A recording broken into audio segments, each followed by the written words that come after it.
ఒక public opinion వేరు. ఇప్పుడు నేను మాట్లాడుతున్నా అంటే అది నా ఒపీనియన్.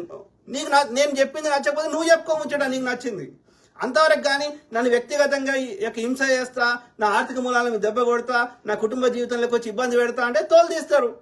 మరి మాకు రారాదా మీ కుటుంబాలకి? మరి అదే కదా, అట్లా నువ్వు ఇట్లా చేస్తే మరి వాడు అట్లా చేస్తాడు. నువ్వు వాడిని ఇబ్బంది పెడితే వాడు ఉట్టినే నక్సలైట్ గాడు, వాడు ఉట్టినే తీవ్రవాది గాడు, వాడు ఇంకోటి గాడు. వాని అమ్మని చంపితే, వాని చెల్లెని చంపితే, వాని ఇల్లు కాలబెడితే, వాని అన్ని ఎత్తుకోపోతే, వాని దారులన్నీ మూసేస్తే ఏం చెప్తున్నాడు?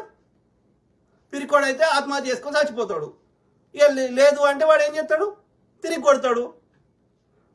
నువ్వు కొడితే నువ్వేమో చట్టపరంగా కొట్టవచ్చు, కానీ వాడు కొడితేనేమో వాడు యొక్క బాధ వాని యొక్క నువ్వు 10 కొడితే వాని యొక్క వాని బాధను వ్యక్తపరచడానికి మళ్ళీ తిరిగి కొడితే నువ్వేమంటావు? వాని బాధను వ్యక్తపరచడానికి కొడితే నువ్వేమంటున్నావు? వాడిని తీవ్రవాద అంటున్నావు. అట్లనే కలుస్తుంది. నువ్వు కొట్టిన దానికి నీకు తిరిగి ఇవ్వాలి కదా. కామన్ సెన్స్ కదా. ఆత్మరక్షణ చేసుకోవడం తప్పు కాదు కదా.